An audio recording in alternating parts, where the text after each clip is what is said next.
बिस्मिल्लाहिर्रहमानिर्रहीम।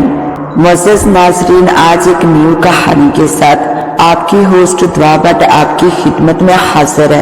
अचानक एक रोज बेशुमार जहरीले सांप कमरे में भर के और फिर इनकी फुनकार से पूरा कमरा गूंज रहा था और खौफनाक मंजर से घर वालों की सीटी गुम हो गई थी कि फिर अचानक ऐसा क्या हुआ। तो मुअज़्ज़ज़ नाज़रीन, कहानी में मज़ीद आगे बढ़ने से पहले आप तमाम दोस्तों से इल्तिमास है कि हमारे चैनल दुआ वॉइस को सब्सक्राइब कर दीजिए और साथ घंटी के बटन को दबा दीजिए ताकि हमारी न्यू आने वाली वीडियो का नोटिफिकेशन आपको मिल सके। शुक्रिया। तो आइए कहानी का आगाज करते हैं। वो छोटी सी बस्ती में रहती थी। बस्ती वाले इन्हें बहुत इज्जत की निगाह से देखते थे क्योंकि इन्होंने जवानी से लेकर अब तक जिस शराफत और आजिज़ी से दिन काटे थे, इनकी बस्ती में मिसाल ना मिलती थी। वो ना सिर्फ गैर कबीले से थी बल्कि इनका दीन धर्म भी बस्ती वालों से बहुत मुख्तलिफ था। इनके रहन सहन और चाल चलन से बस्ती की दूसरी औरतों की निस्बत वकार और शराफत टपकती थी। जब विजय इनको ब्याह कर बस्ती में लाया तो स्पेरो ने बहुत मुखालफत की और विजय को बस्ती से निकाल देने की धमकी दी। इनके कबीले का असूल था कि गैर मज़हब के औरतों या मर्दों से शादी नहीं की जा सकती थी, जबकि जोगी ने कबीले के असूल खुल्लम खुल्ला तोड़ते हुए सख्त नाफरमानी की थी। ऊपर से सीना जोरी भी कर रहा था। वो किसी भी हाल में महरू बेगम को छोड़ने पर तैयार न था। कबीला बदर करने की धमकी भी विजय पर कारगर साबित न हुई तो ना जाने क्यों कबीले के सरदार ने अपने असूल के बरखिलाफ ना सिर्फ इसको माफ कर दिया बल्कि बस्ती में रहने की इजाजत भी दे दी। जोगी क्योंकि फितरतन बहुत अच्छा इंसान था, इसने कभी किसी के साथ किसी किस्म की बुराई या बद अखलाकी नहीं की थी बल्कि कभी किसी के साथ दरश्ती के साथ पेश न आया था। इसकी अच्छाई के पेश नजर इसको माफ कर दिया गया। महरू बेगम संजीदा सी खतून थी। वो बस्ती के लोगों से यहाँ तक कि लड़कियों से भी बहुत कम मिलती थी। वो घर के काम काज से फारिग होकर माला पर कोई चिल्ला करती रहती या फिर दिन के मुख्तलिफ औकात में कुछ अजीब इबादत में मसरूफ रहती थी जो बस्ती वालों को हैरत में डाल देती। लोगों के पूछने पर विजय ने लोगों को बताया कि ये अजीब इबादत नमाज है और महरू के धर्म का नाम इस्लाम है, लेकिन इसने बस्ती वालों से ये सच छुपा लिया कि वो भी महरू बेगम का मजहब अपनाकर इस रोशनी से मुनव्वर हो चुका है और छुप छुप कर ये इबादत बजा लाता है। वो जब भी इस मोहल्ले में सांप का तमाशा दिखाने जाता तो वहाँ के लोग इसको बहुत मुतासर करते। वो किन अखियों से इनके हरकत व सकनात का जायजा लेता। रफ्ता रफ्ता इन लोगों के किरदार इसके दिल में घर करने लगे। वो अपने लोगों का जिक्र इन लोगों से करता तो इन्हीं लोगों को हर लिहाज से बेहतर पाता। अब इसके दिल में तजस्सुस रहने लगा। जब इस तजस्सुस ने बेचैनी का रूप धारण लिया तो वो इन लोगों से जिनसे वो बेतकल्लफ था इनके दरहम के बारे में करेद कर बातें पूछने लगा। इसको ये सब बहुत दिलचस्प लगता मगर ना जाने कब इसकी ये मालूमाती करेद इसके दिल का रोग बन गई। वो मुसलसल बेचैन रहने लगा। इसने सुन रखा था कि कुछ मखसूस किस्म के कलामात अगर पूरे दिल से खुदा पर ईमान लाकर अदा किए जाए तो इस मसहब में दाखिल हुआ जा सकता है। वो अक्सर मस्जिद के सामने से गुजरता तो इसके दिल में ख्वाहिश उभरती कि वो भी इस घर में दाखिल हो। फिर एक दिन उसकी बेचैनी अरूज पर पहुंच गई। वो मस्जिद की दहलीज पार कर गया। साफ सुथरी मस्जिद में सफ़ें बिछी थी। सबसे आगे वाली सफ पर बैठे एक बुजुर्ग हाथ में माला पकड़े आंखें बंद किए जेरे लब कुछ बड़बड़ा रहे थे। वो दीवार के साथ टेक लगाकर इनको देखने लगा और इसका जहन दूर कहीं खलाओं में भटकने लगा। काफी देर गुजर जाने के बाद इसका पाँव थक गया तो वो लड़खड़ा गया जिसकी वजह से किसी चीज को ठोकर लगी और एक आवाज पैदा हुई। वो दिल में सोचने लगा, जाने अब क्या सलूक किया जाए मेरे साथ। मुझे इस तरह मुंह उठाकर नहीं आना चाहिए था। इतने में बुजुर्ग ने आंखें खोली तो अपने सामने एक अजनबी को खड़े पाया जो बहुत घबराया हुआ लग रहा था। इन्होंने इसको बैठने के लिए कहा तो वो बिना कुछ बोले चुपचाप इनके बराबर बैठ गया। बुजुर्ग उठे, एक तरफ पड़े जग से गिलास में पानी डालकर लाए और इसको पेश किया, जिसे इसने कांपते हाथों से थामा और गटागट पी गया जैसे बरसों का प्यासा हो। जब बुजुर्ग ने इससे मुद्दा पूछा तो वो यूं गोया हुआ, आपके मजहब का नहीं हूं मैं, मगर दिल खींच लाया है। ये कहकर इसने सर झुका लिया। बुजुर्ग इसकी बात सुनकर मुस्कुराए और कहा, मैं सारी बात समझ गया। बुजुर्ग ने इसको हाथ पकड़कर उठाया और इसको वहां ले गए जहां एक कतार में बहुत सारी टूटियां लगी हुई थी। इन्होंने इसको वजू करवाया। वजू करते ही इसके दिल की हालत बदल गई। इसके जिस्मो जान में हसीन व सुकून की लहर दौड़ गई।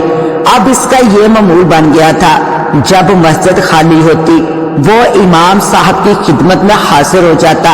वो इसको कुरान पाक पढ़कर सुनाते, लेकिन कभी इसको बकायदा इस्लाम की दावत नहीं दी। फिर एक दिन इसने दिल के हाथों मजबूर होकर इस्लाम कबूल कर लिया। इमाम साहब ने बड़े खलूस के साथ इसको इस्लाम कबूल करवाया। इस्लाम लाने के बाद इसने शादी करने का फैसला कर लिया।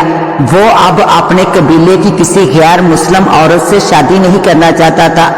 इमाम साहब के लिए ये एक मुश्किल मरहला था। पेश इमाम साहब ने कई मुसलमान घरानों में शादी का पैगाम भेजा, लेकिन कोई एक नौ मुस्लिम सपेरे को अपनी बेटी देने को तैयार न हुआ। तो बिल आखिर इमाम साहब ने इशार करते हुए अपनी इस्लाम की पाबंद बेटी से इसकी शादी कर दी। अब वो महरू बेगम को लेकर जोगियों की पुरानी बस्ती में गया, जहां काफी बहस के बाद वो महरू बेगम को अपनी बीवी के तौर पर मनवा पाया। एक बेहंगम सा शोर इनकी समातों से टकरा रहा था, यानी इनकी पुरसुकून नींद में खलल डाल रहा था। वो तबीयत की कसलमंदी की वजह से देर तक सोना चाहती थी, मगर ये नागवार शोर बेजार कर रहा था। इन्होंने जमाई लेते हुए करवट बदली और आस्तगी से आंखें खोली तो खौफ दहशत ने इनको खामोश करके रख दिया। वो जहां थी वहीं बुत बन गई। कच्चे कमरे की बैरूनी खिड़की से बहुत से लोग कमरे में झांक रहे थे और आपस में बातें कर रहे थे। पहले तो वो कुछ न समझी, मगर जब इन्होंने लोगों की आंखों के ताका में देखा तो दक से रह गई।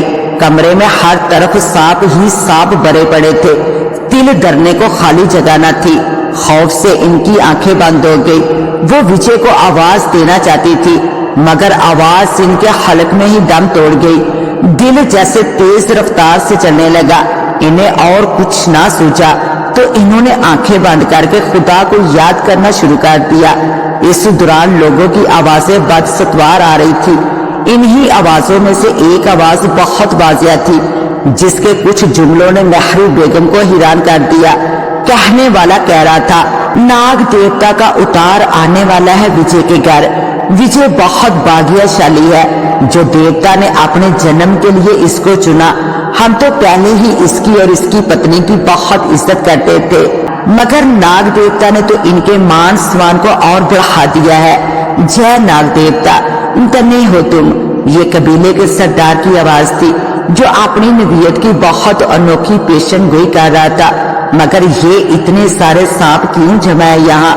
हजूम में से किसी ने पूछा तो सरदार बोला, मूर्ख, ये सब देवता के उतार को सलामी देने आए हैं, वो जो देवी महरू की कोख में है।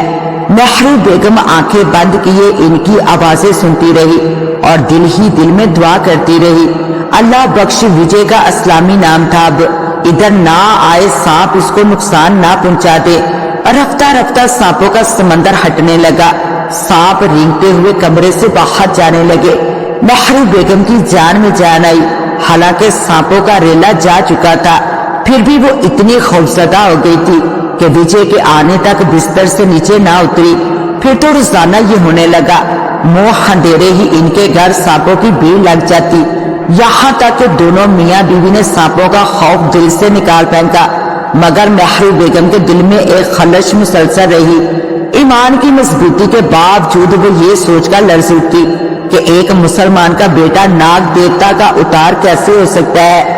वो इन बातों को तो ना मानती थी, मगर रोजाना घर में अमड आने वाले सांपों को देखती तो हैरान रह जाती। दिल में खौफ के साथ शक भी परवश पाने लगता। ऐसे में इनके सजदे तवील हो जाते। ऐ अल्लाह, इससे पहले کہ میرا ایمان ڈگمگا جائے تو مجھے اس اذیت سے نجات عطا فرما۔ وہ دعائیں مانگتی۔ ایک دن آنے والا ننھا مہمان بھی دنیا میں آ گیا، جہاں جوگی وجے جو کہ مسلم ہونے کے بعد اپنا نام اللہ بخش رکھ چکا تھا، خوشی سے ناس مار رہا تھا، وہیں مہرو بیگم کے دل میں وسواسے کرنے لگے۔ سانپوں کا تانتا ویسے ہی مستقل بندہ رہتا، یہاں تک کہ ننھا مہمان لڑکپن کی حدود میں داخل ہو گیا۔ مہرو نے بیٹے کا نام بہت چاؤ سے الہی بخش رکھا، مگر وجے کسی وجہ کے پیش نظر اسے چھوٹا جوگی کہتا تھا۔ مہرو بیگم نے الہی بخش کی پرورش اس طرح کی کہ اسے گھر کی دہلیز سے باہر کی ہوا نہ لگنے دی۔ وہ اسے گھر میں ہی دینی تعلیم دینے لگی۔ رفتہ رفتہ انہوں نے الہی بخش عرف چھوٹے جوگی کو دینی و روحانی تعلیم سے آراستہ کر دیا۔ چھوٹے جوگی اور سانپوں کا جوڑ بچپن سے ہی چلا آ رہا تھا۔ وہ سانپوں سے ان کی زبان میں بات کرتا، جو نہ جانے اس نے کیسے سیکھ لی تھی۔ لوگ بھی اس کے کمرے کی کھڑکی میں آ کر ناگ دیوتا کے اتار کے درشن کرتے اور جے ناگ دیوتا کے نعرے لگاتے چلے جاتے۔ قبیلے کا سردار بھی وجے کے ہاتھ چھوٹے جوگی کے لیے کچھ نہ کچھ سوغات بھیج دیتا۔ یوں یہ سلسلہ الہی بخش کے جوان ہونے تک چلتا رہا۔ الہی بخش نے ایک عجیب عادت اپنا لی تھی۔ وہ رات کے وقت سانپوں کو رسیوں کی مند چار پائی میں بنتا اور ان پر سو جاتا۔ صبح اٹھ کر انہی سانپوں کو درانتی سے کاٹ ڈالتا اور باپ سے کہتا کہ ان سانپوں کو بیچ چوراہے پر پھینک دے۔ لوگ کٹے سانپوں کو دیکھتے تو حیرت کا شکار ہو جاتے۔ لوگ کہتے کہ ناگ دیوتا کا اتار ان سانپوں سے راضی نہیں، جو اس طرح ان کو کاٹ کر مار ڈالتا ہے۔ وہ اس کو ناگ دیوتا کی مرضی سمجھ کر خاموش ہوتے۔ اڑتے اڑتے یہ خبر قبیلے کے سردار کے کانوں تک جا پہنچی۔ وہ سردار ہونے کے ساتھ بہت بڑا جادوگر بھی تھا۔ جب یہ بات اس تک پہنچی تو وہ نہ مانا کہ دیوتا اپنے پجاری سانپوں کے ساتھ یہ سلوک کر سکتا ہے۔ اس نے اس خبر کی تصدیق و تحقیق کرنے کی ٹھان لی اور یہ سوچ کر جوگی کے گھر کی طرف چل پڑا تاکہ معاملے کی تہ تک پہنچے۔ سردار وجے کی کھڑکی میں آن وارد ہوا اور ایک نعرہ بلند کیا، جے بولے ناتھ، جے ناگ دیوتا۔ یہ نعرہ سن کر الہی بخش کمرے میں آیا۔ کھڑکی ایسے رک پر تھی کہ کمرے میں داخل ہونے پر کھڑکی کی طرف منہ کی بجائے پیٹھ ہوتی تھی۔ الہی بخش بھی سردار کی طرف مڑا نہیں تھا۔ وہ جھک کر اپنا لباس درست کر رہا تھا کہ سردار بولا، مہاراج کی جے ہو، سیوک درشن کے لیے حاضر ہوا ہے۔ وہ آج پہلی بار الہی بخش کو دیکھنے کے لیے آیا تھا۔ اس سے پہلے وہ اتفاقاً الہی بخش کو دیکھنے نہیں آ سکا، سو اس کے دل میں نہایت اشتیاق تھا۔ اس نے دونوں ہاتھ معافی مانگنے کے انداز میں جوڑ رکھے تھے۔ الہی بخش سیدھا ہو کر اس کی طرف مڑا۔ جیسے ہی مڑا تو اس سے پہلے کہ الہی بخش کو سردار دھیان سے دیکھ پاتا، اچانک الہی بخش کے وجود سے ایک روشنی کی لہر سے نکل کر سردار سے جا ٹکرائی تو وہ چیختا ہوا کھڑکی سے ہٹ گیا اور کرہانے لگا۔ الہی بخش بھاگ کر کھڑکی میں آیا۔ اس نے کسی کو چیخ کر کھڑکی سے ہٹتے ہوئے دیکھ لیا تھا۔ آپ ٹھیک تو ہے نا؟ سردار نے الہی بخش کو جواب دینے کی بجائے زہر پاش نظروں سے اسے دیکھا۔ وہ اپنے جسم کو سہلاتا اور کرہاتا ہوا وہاں سے چلا گیا۔ الہی بخش نے تعجب سے کندھا اچکایا اور کھڑکی سے ہٹ گیا۔ واپس جا کر سردار نے قبیلے کے تمام معزز افراد کو جمع کیا اور پھر سوائے وجے کے ان سب کو یہ ماجرا سنایا۔ بہت سے لوگ اس کی جلی ہوئی جلد دیکھ کر بھی اس کی بات ماننے پر تیار نہ تھے، مگر وہ بدستوار اپنی بات پر ڈٹا رہا۔ وہ ناگ دیوتا کا اتار نہیں، وہ کوئی اور شکتی ہے۔ ایسی شکتی دیوی دیوتاؤں میں بھی نہیں ہوتی، شیطان کے پجاریوں میں ہوتی ہے۔ وہ ہمارا اور ناگ دیوتا کا دشمن ہے۔ وہ ہمارا اور ناگ دیوتا کا دشمن ہے۔ یقین مانو وہ پجاری سانپوں کو بھی اس لیے مار ڈالتا ہے۔ اگر ہم نے اس کا کوئی اپائے نہ کیا تو وہ ایک دن ناگ دیوتا کے پجاریوں اور ہم سب کو ختم کر ڈالے گا۔ اسی پر لوگوں میں سرگوشیاں شروع ہو گئی، کچھ حق میں تھے تو کچھ مخالف۔ سردار نے فیصلہ بوڑھے اور معزز افراد پر چھوڑ دیا۔ کافی دیر اس محفل میں صلاح مشورہ ہوتا رہا۔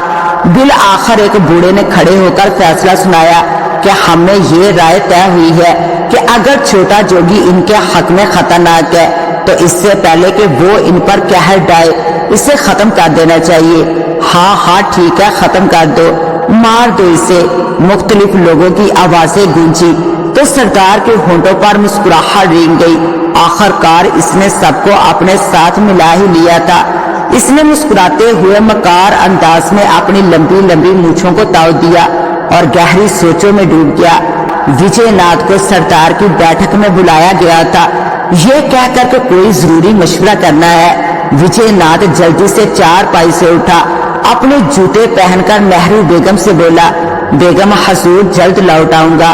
نہرو بیگم بولی، آپ نہ جاتے تو اچھا ہوتا، مگر جانا بھی ضروری ہے۔ انہوں نے خود ہی بات کا جواب خود کلامی میں دے دیا۔ یہ سن کر وجے چلا گیا۔ اللہ ہی بخش پاس ہی بیٹھا تھا۔ اس نے ماں کو کچھ نہ سمجھنے والے انداز میں دیکھا۔ وہ یہ نہ جان سکا کہ وہ ایک دم اداس کیوں ہو گئی ہیں۔ انہوں نے الہی بخش کو یہ کہہ کر اطمینان دلانا چاہا، پتر بس آج کے لیے اتنا ہی کافی ہے، کتاب بند کر دو۔ وہ الجھتا ہوا کتاب کو احترام سے تھام کر سینے سے لگائے ہوئے کمرے میں چلا آیا۔ اس نے دروازے کے پیچھے بنے ہوئے لکڑی کے چھوٹے سے طاق میں کتاب رکھی اور خود چارپائی پر بیٹھ گیا۔ اس پر عجیب اداس روح فراسا سی کیفیت طاری ہو گئی۔ آج تو صبح سے کوئی مجھے ملنے بھی نہیں آیا۔ اس نے اداس نظروں سے کھڑکی کی طرف دیکھا۔ وہ ابھی یہی سوچ پایا تھا کہ اس کو کسی سانپ کی تیز پھنکار سنائی دی۔ وہ جلدی سے سیدھا ہو کر بیٹھ گیا۔ ایک بہت ہی خوبصورت سرخ و سفید دہاریوں والا کوبرا سانپ اپنی دم پر کھڑا الہی بخش سے بات کرنے کی کوشش کر رہا تھا۔ وہ فوراً متوجہ ہوا اور اس کی بات سمجھنے کی کوشش کرنے لگا۔ سانپ کہہ رہا تھا، خدا کے بندے تمہارے لیے خطرہ ہے، کچھ ہی دیر میں تمہارے باپ کو مار دیا جائے گا، اس کے بعد تمہاری باری ہے۔ اتنا سننا تھا کہ الہی بخش لرز اٹھا اور قہر زدہ آواز میں بولا، نہیں، میرے ابا کو میں کچھ نہیں ہونے دوں گا۔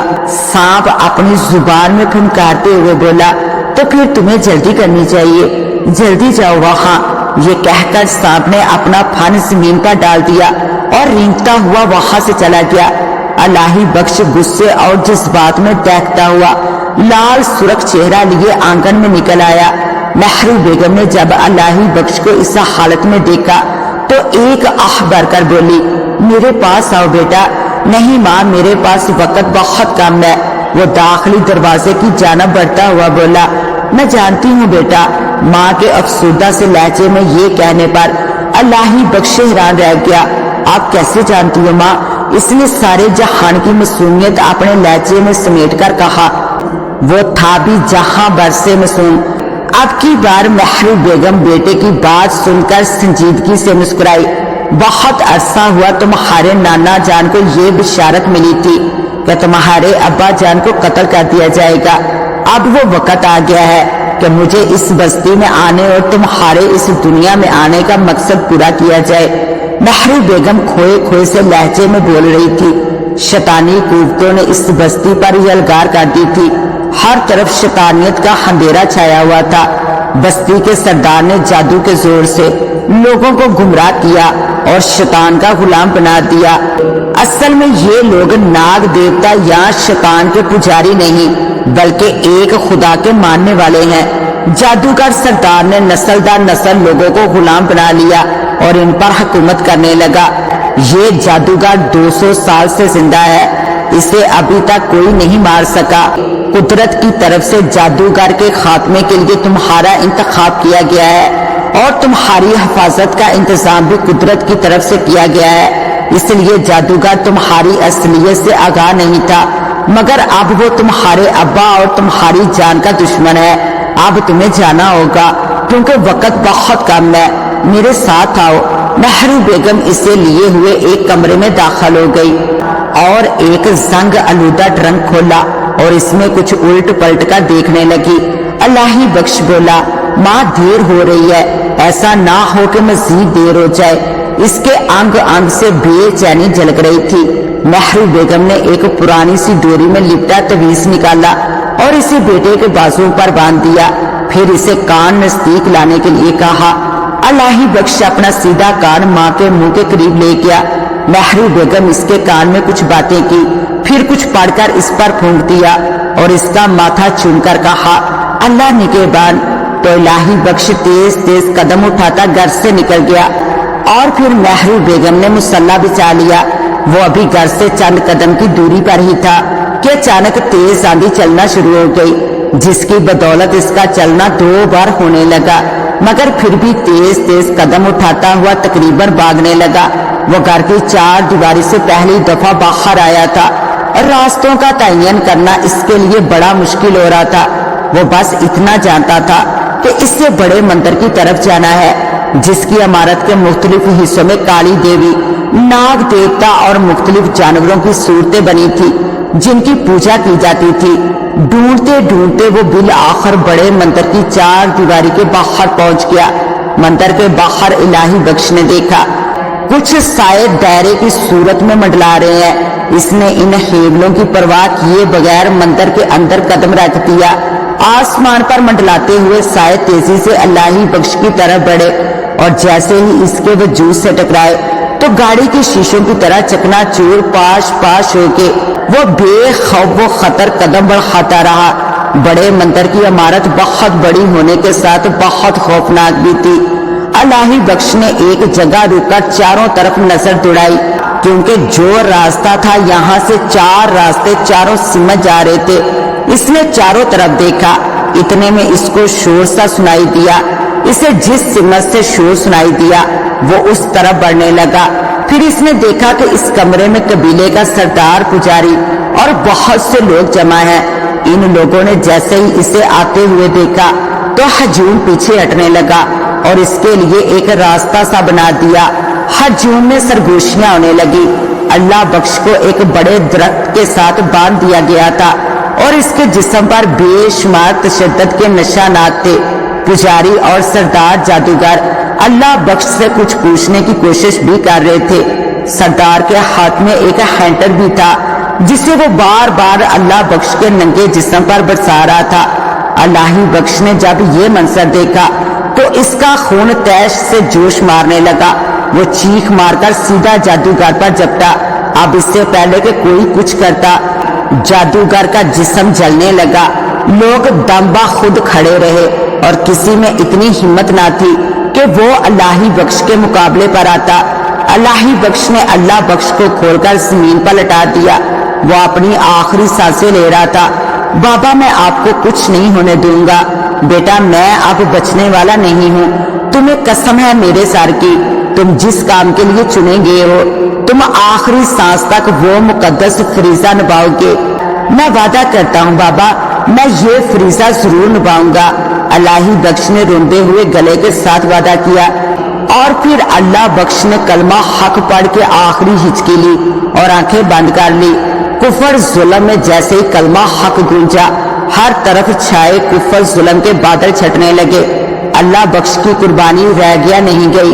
इलाही बख्श ने मंदिर की जगह पर बहुत बड़ा इस्लामी मदरसा कायम किया और इसके एक हिस्से में मस्जिद बनवाई और दरस का काम शुरू कर दिया। महरू बेगम मदरसे के एक मखसूस हिस्से में बच्चों और औरतों को तालीम देने लगी। यूं ये गैर मजहब और काफर जोगियों की ये बस्ती सारी की सारी मुसलमान हो गई और हक का बोलबाला हो गया। तो मुअस्सिस नाज़रीन, कैसी लगी आपको आज की कहानी? अपनी राय से जरूर नवाजिएगा। इसके साथ ही अपनी होस्ट दुआ वाइस को दे इजाजत। मिलते हैं इंशाल्लाह एक न्यू कहानी के साथ। तब तक के लिए अल्लाह निगहबान।